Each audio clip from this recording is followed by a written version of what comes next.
Cabinet retreats to consider upcoming budget. Prime Minister encourages participation in J6 and consider buying shares in Wigton Wind Farm when the IPO is announced. I'm Anthony Morgan with Jamaica House Weekly. Prime Minister Andrew Holness says government will intensify its policy of full asset utilization in the coming months. He says the assets will be made available to the private sector through a transparent and competitive process.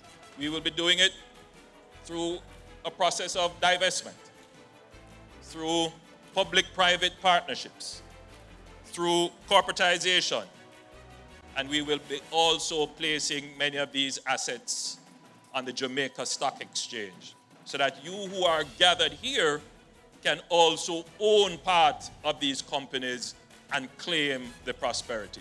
The Prime Minister was speaking at Sunday's opening of the 120-room S Hotel along the Hip Strip in Montego Bay, St. James. He called on tourism stakeholders to ensure that there's connectivity between tourism and the rest of the economy. The industry must take an instrumental approach to ensuring that the benefits are shared. Buy more Jamaican, employ more Jamaican entertainers, put them in your package, make people see them, because that is what is going to create the value for your product. At the start of last week, Prime Minister Andrew Holness led his cabinet in the planning of the national budget for the upcoming 2019-2020 fiscal year, which begins April 1. The 2 days of consultation sought to finalize economic priorities for the period and followed a 3-day retreat the week before. During those meetings, Cabinet reviewed the country's performance in 2018 and discussed issues of national interest. Among them, the operations of ministries, agencies and departments of government, which included the National Water Commission, National Works Agency and the HOPE program.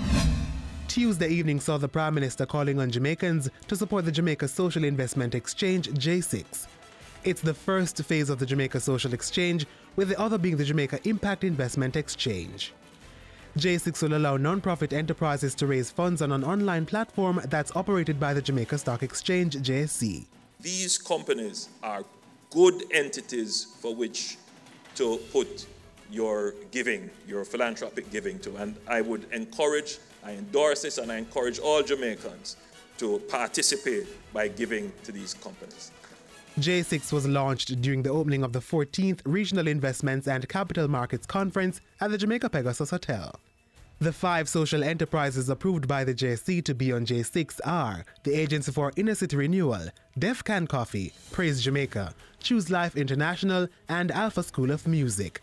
Professor Neville Ying will serve as J6 board chair. Meanwhile, the Prime Minister also made a call for investments in public companies such as Wigton Wind Farm when they are listed on the Jamaica Stock Exchange. I am encouraging Jamaicans to buy shares in these public companies when they are placed on the stock exchange so that they can own some of these assets and share in the capital gains and in the profits of these assets when these companies are listed. Mr. Holness also revealed the government's plans to drive economic growth beyond 2% per annum starting in 2019. According to the Prime Minister, public sector reform will be heightened by improving the approval process and increasing the integration of technology into the support services government provides to businesses.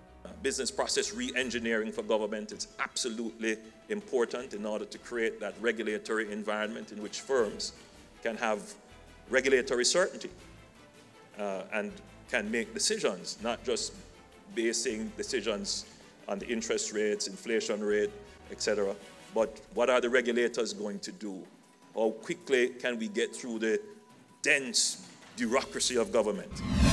In Kingston Saturday, the Prime Minister met with the Jamaica Umbrella Group of Churches to discuss issues related to national security and Jamaica's foreign policies.